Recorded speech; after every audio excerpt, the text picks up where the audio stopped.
Today's Stripe Show podcast is brought to you by Hack Motion.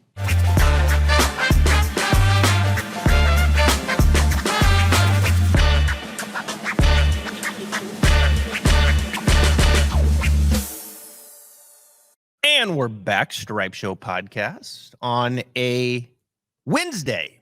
I'm your host, Travis Fulton. Thank you for making us part of your day. Got a little follow-up here podcast to a lot of the short game discussion that we've been having, really over the last couple weeks, starting with the conversation about Victor Hovland, some of the changes that he made with Joe Mayo, and this technique that's been around a long time. I think it's really being highlighted more specifically with the success that Victor has had, the journey that he's been on to improve his short game. I had Gabriel Hjertstedt on yesterday, one of the top short game coaches out there, works with Justin Subb, Bo Hostler. I think he worked with Jonas Blix a little bit and others. Terrific player in his own right, won twice on the PGA Tour. And it was really good. I mean, I love talking to coaches. I love the conversation, listening to what has made them successful. Every teacher is a little bit different, sometimes in philosophy, the way that they go about their craft, the way that they see things, the techniques that they teach. And then sometimes you see the difference and you hear the difference in their approach. The language that they use, the application in which they go about things to fix certain issues. But at the end of the day, every instructor, coach, whatever you want to call them, they have success. The men and women that we bring on the Stripe Show podcast, they're having success. And so there's different ways to have success in this game. And I think oftentimes we get caught up in the full swing, in the different patterns that we see. And from that is born swing your swing. And you all know how I feel about that. We're not going to get into that today. But there are different patterns in the swing.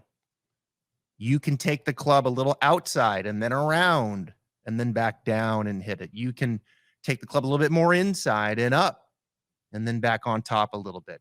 You can rotate the face more open going back. You can keep the face more closed going back. There's different ways to go about it in the swing. I just made a post on my Instagram in the difference in body movement between Sahith Theegala and Victor Hovland. And it's huge, the difference. You can see Sahith in the way that he loads into his trail side. He actually moves a little off the ball. If you were to draw a line straight down his right leg, and he's to turn to the top, his right hip moves a little bit outside of the post. You don't see that a lot. From there, he kind of drives his leg, his head kind of lays down a little bit. He looks to the right. He takes on a lot of side bend. And then he just leans the shaft like a ridiculous amount forward, especially considering that he rotated the face open going back. It's a very interesting swing. And then you compare it to Victor Hovland, and you see that same line off the right hip. Victor kind of turns more in and away from the post, but then coming down a little less lateral, doesn't have as much side bend, gets more on top of it, rotates more aggressively to the left, stabilizing the face because the face is more shut at the top, and off he goes. So we talk about the swing. It's well documented. But what we don't talk about probably enough are the difference in the philosophies of short game. And I think this week it's really come to a head. I have received a lot of feedback from Gabriel Hjertstedt's post that I made and the podcast from yesterday, from a lot of significant, high-end, very qualified short game teachers.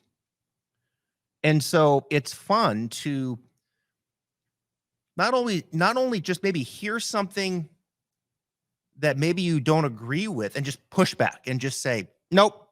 When I was younger, I tended to do that too much. That was, I think, part of being young. I needed to mature a little bit to understand that there's different ways to go about this. And so you need to be open-minded. You need to listen. May not be what you just take away and actually implement all the time, but people are having success different ways. So listen. And so the podcast yesterday was fantastic. There was a little bit of an audio glitch at the end. I apologize for that. Also, real quick, side note, Stripe Show podcast update. Gino Bonelli, the caddy of Joel Damon. That audio, there was a bad echo. We're actually cleaning that up. We had a weird little thing happen. And we're cleaning that up and reposting that by the end of the day today. And so go back and check out Gino Bonelli. He was sitting in his About Golf simulator in a town that I know very well, Lewiston, Idaho.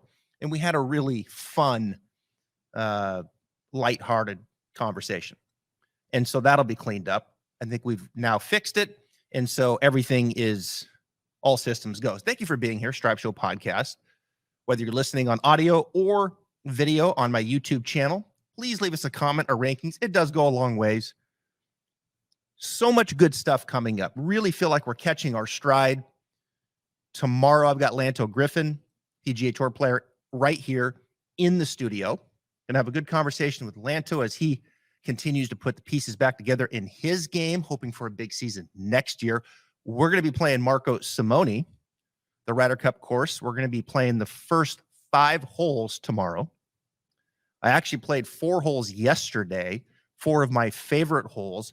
You'll be seeing some of that content coming out in the days to come. But let's get back into this short game discussion. And like yesterday, I want to start with this video. With tippy toes as we do this.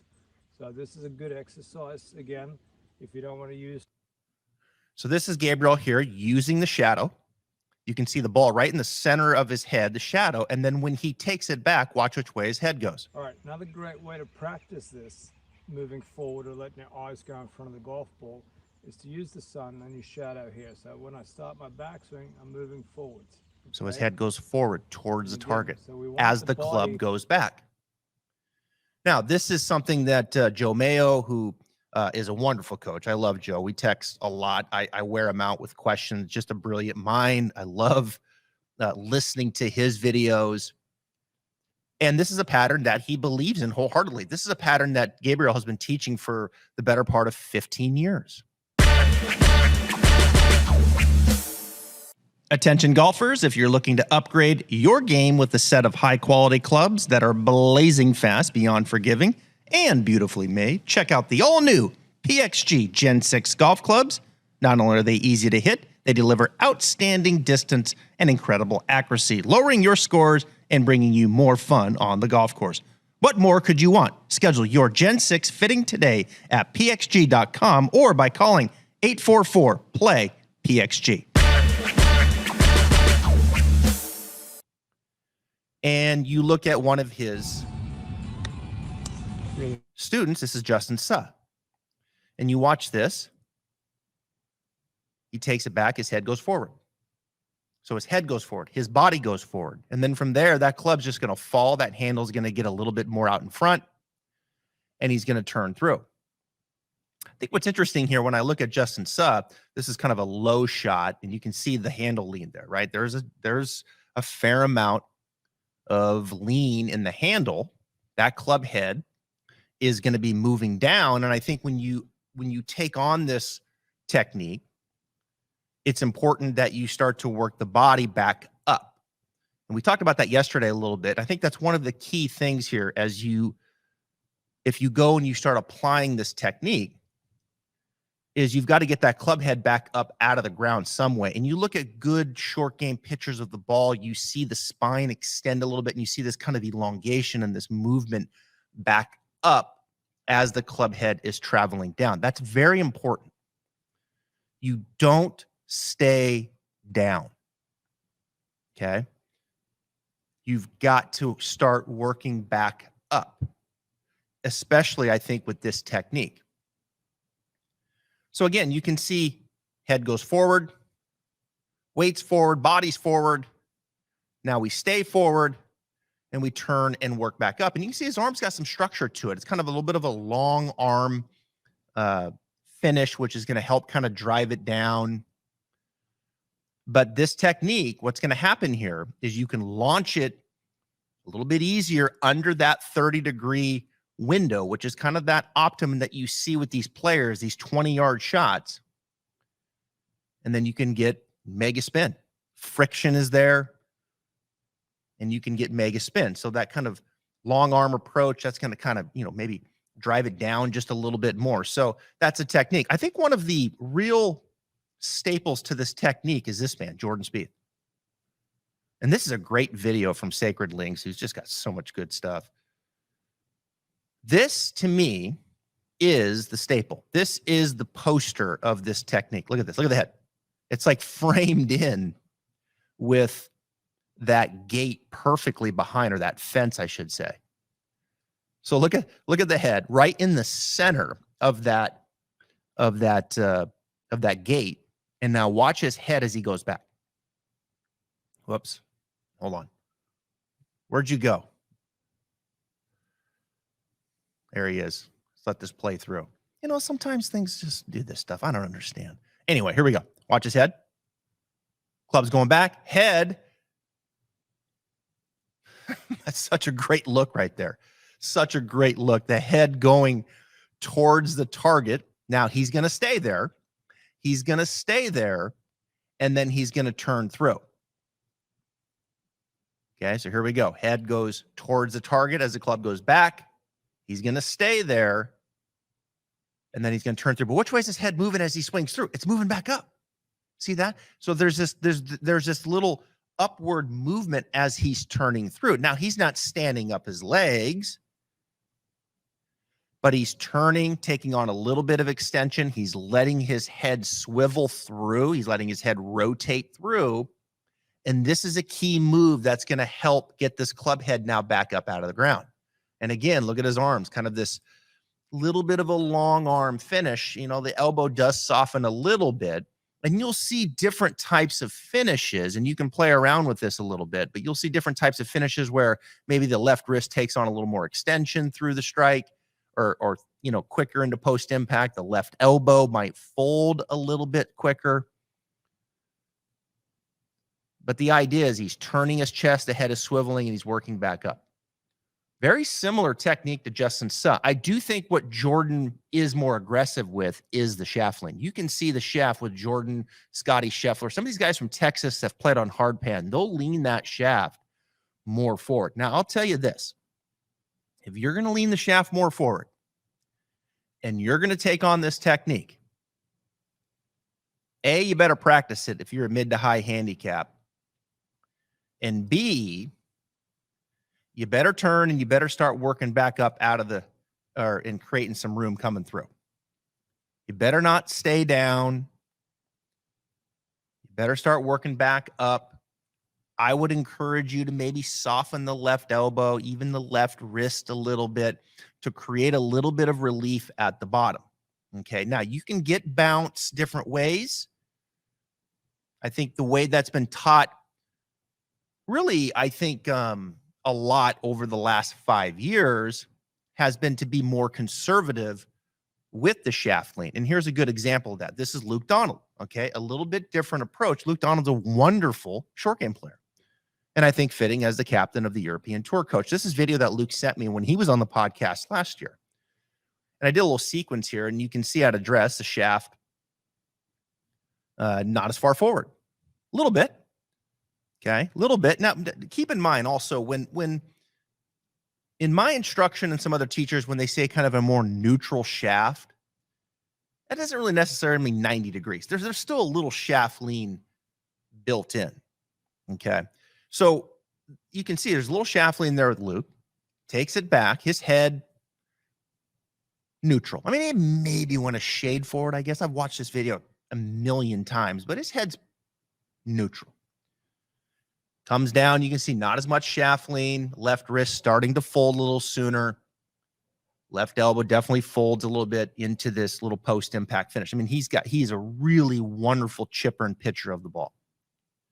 And so I think this is kind of a video that you would see more as a representation of some other short game coaches who are going to be a little bit more conservative with the shaft lean, say at address, maybe even through the strike, and then keep you a bit more neutral with the head in the backstroke, as you're seeing with Luke Donald. Now, another guy that is a very good pitcher of the ball is this guy, and this is Cam Smith.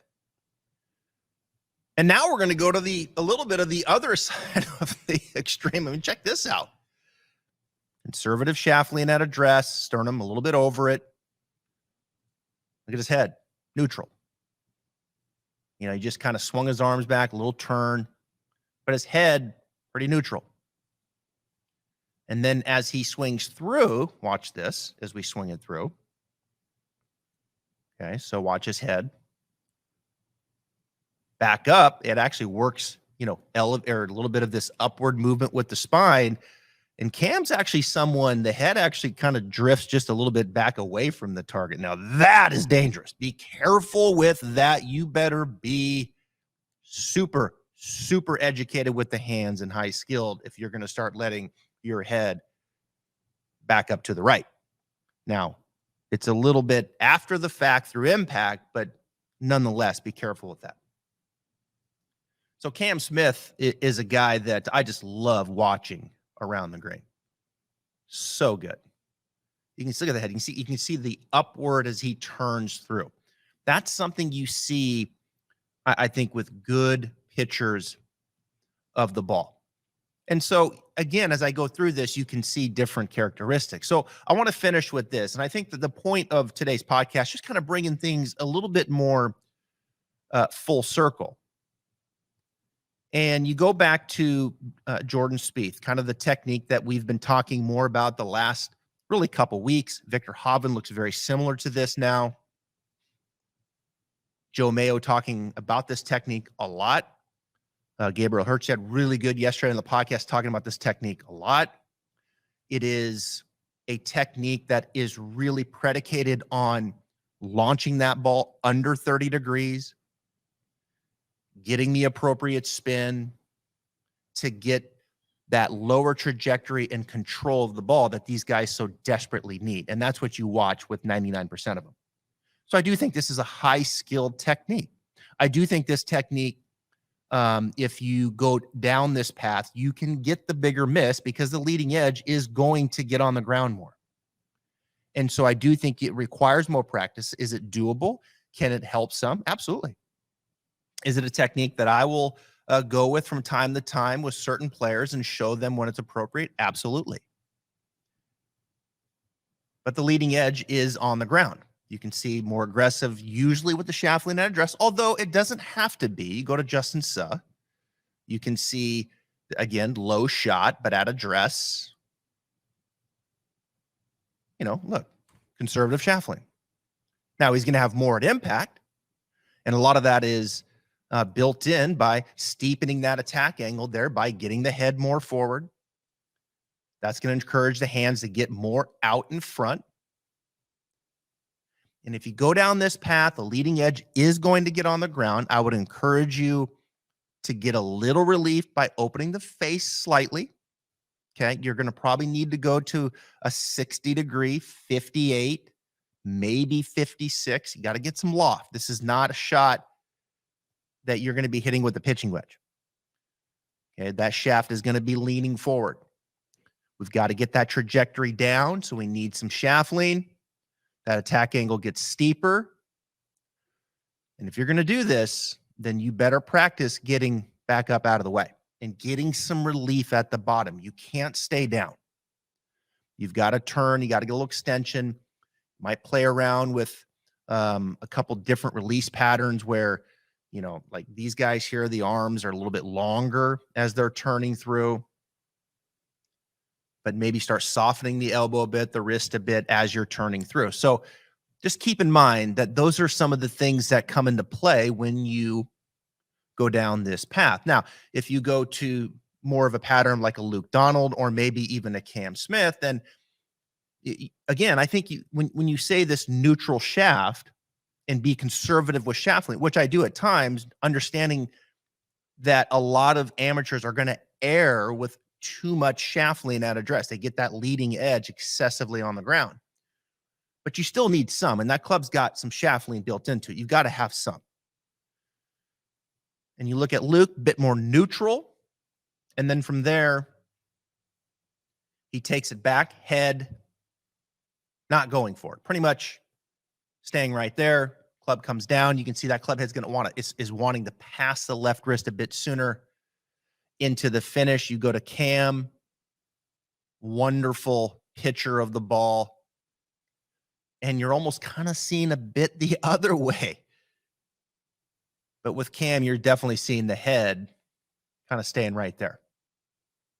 I think the one thing we can agree with is that when you go back, you better not move off the ball, right? You better not be drifting off the ball. And when you come through, we need to turn. We need to let the body kind of work back up, create some space, especially if you're going to get out in front of it going back. But you're seeing with Cam, and this is fascinating, the fact that his head, look at it actually kind of works back to the right a little bit. And I think that's one of the things that I always get a little bit hesitant with the technique of going forward. Hack Motion is an innovative wrist analysis sensor and app that measures players' wrist and hand movement in the golf swing. With audio feedback and different drill modes, it offers the capability to improve players' wrist mechanics in the golf swing to provide a better club face control and impact position. Hack Motion can be used for both full swing and putting to cover all golf shots. Hack Motion is used by some of the top golf coaches today around the world. Visit hackmotion.com. And I think this is where you've got to be coached up on this technique. It's a higher skilled shot. Sometimes what I've seen over the years is you go forward, then what do you want to do coming down? You want to back up. Okay, and you can kind of get lost in the minutia of that. So don't back up. If you're going to do this, go forward, stay forward, and then turn and work back and let the body extend. Extension, as you work back up, as you work back up through the strike, it's just creating room. But what you don't want is you don't want to be falling back to the right. And I guess unless your name is Cam Smith and you have that good of hands. So I want to finish with this today. I've got my, as you can see, let me get this off here. I've got my Hack Motion on, and I'm going to be doing some videos here this afternoon, and I'm going to show you a very cool thing about wrist angles. One of the things that we didn't talk about yesterday was wrist angles and how wrist angles can play into this. And I did a video with Victor Hovland talking about flexion versus extension. And that is, if I put that out there, you can see that's flexion and then that's extension. So I did the video on that and how Victor uses that wrist. The other thing we can do is we can go up and down. Okay, so we can go radial and ulnar. And I'm going to do a video and I'm going to use Luke Donald, I believe, as an example. And what I'm going to do is I'm going to talk about the relationship between the left wrist and the club shaft at address. You can see this picture here. Well, let me put it to you this way. At address, I'm going to pull up this one here. So at address, there is just a subtle amount of radial in the left wrist because it's in the fingers, that normal setup. You can see between the butt of the club there and the left wrist, there's a little gap behind your left forearm to the club shaft. If you were putting, your left wrist would be feeling like it's in more ulnar deviation, and that would get the shaft more upright and running into your left forearm. And so I'm going to show you this amount of wrist angle in the left wrist between the club shaft and the left wrist at address, and then how that really kind of stays relatively the same. It may increase a little. If you look at Luke Donald here, that angle that he has in his left wrist at address, as far as radial deviation, when you look at it going back, you can see that little gap in there. That gap maybe has an increase very subtly, but he's not exactly hinging his wrist a bunch going back, right? It's a pretty solid passive lead wrist as he turns back. And then from there, as he returns it, about the same. And then as he takes it to the other side, that left wrist condition is pretty close to the same. So this is kind of a baseline green side pitch from a good lie where you start educating the left wrist, the amount of radial deviation, if you will, at address and how that maintains or feels like it maintains going back and coming through. And so I'm going to show you and share some numbers with that. I always think of Luke Donald in doing that. You go back to Cam Smith here for a second, you can see right there, I mean, his left arm is parallel to the ground and that club is pointing at 10 o'clock. I mean, he hasn't exactly added a bunch of radial deviation to his left wrist where that shaft is at a right angle. So it's a wide passive lead wrist, if you will, Jason Day style. And then as he turns through, he can kind of feel like that wrist stays the same. And then as he goes to the other side, I mean, it's kind of matched up, maybe increased a little bit. But nonetheless, I'm going to show you some cool stuff there with the left wrist on a straightforward green side pitch from a tight lie, whether you're keeping your head neutral or you're letting your head go towards a target in the backswing. We'll kind of build on that and show you some wrist angles using the hack motion. And then I'm going to show you how that changes in putting and then how that left wrist goes into more ulnar and how that stays the same, obviously, in putting. So we'll keep the education going here in short game. So good stuff here. We appreciate you being here. Stripe Show podcast. Lanto Griffin will be in tomorrow.